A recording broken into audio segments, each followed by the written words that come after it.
Morgan Stanley out with its quarterly results. Yahoo Finance's Brian Cheung joins us with those numbers, as well as what we heard, Brian, from BNY Mellon.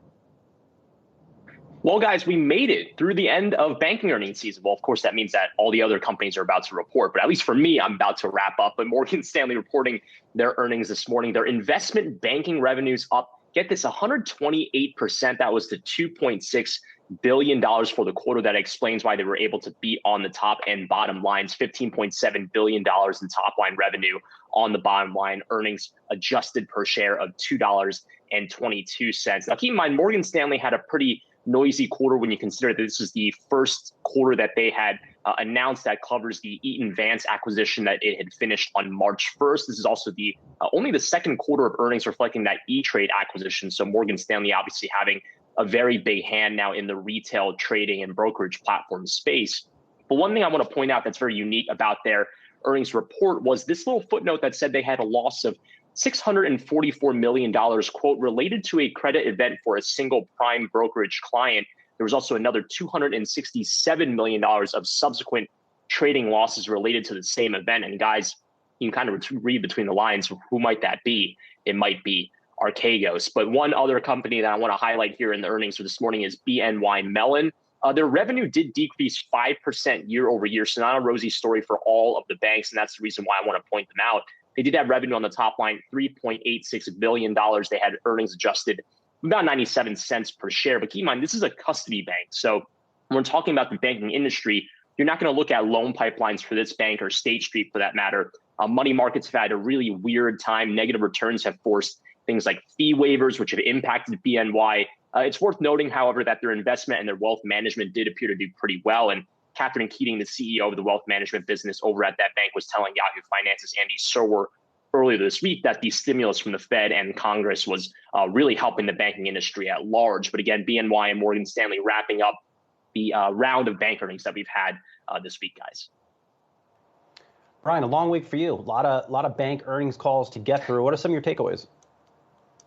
Yeah, well, I think the big takeaway from the banking industry, if you're looking at specifically the big four banks, Citi, JP, Wells Fargo, Bank of America, the story is those tepid pipelines.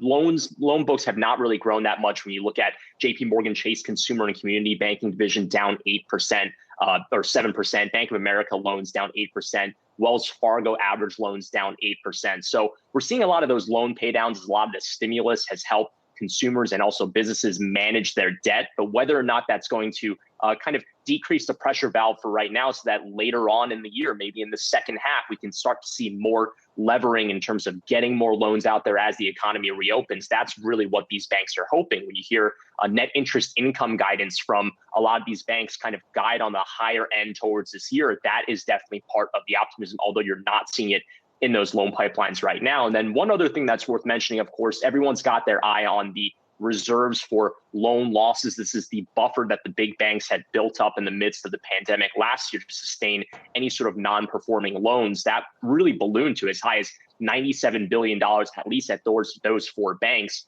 We've seen some releases over the past two quarters.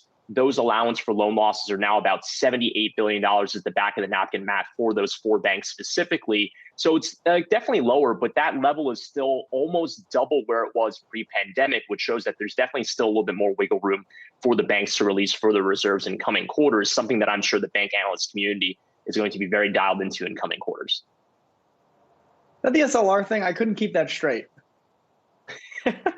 Well, the SLR thing is very interesting because basically it didn't necessarily impact the quarter of, because the exemption that the Federal Reserve had put into place expired at the end of March. And basically what this means is that the SLR ratios will probably go down for a lot of the banks. We've heard some commentary from CFOs at a lot of these large banks about what that impact might be. But all of them have said at large, this is not going to impact our ability to lend into the economy. And for those that are wondering, what the heck is the SLR? It's a supplementary leverage ratio. It's a banking regulation that determines the capital levels that a bank can have before they're ultimately punished by regulators. But JP Morgan Chase was the closest, I believe, to the regulatory minimum, about 5%. I think they were about 5.5%. So I think they're all well above those regulatory minimums, although Jamie Dimon, I think, had some colorful commentary saying this is going to hurt the economy, but not JP Morgan. But of course, who knows what that means.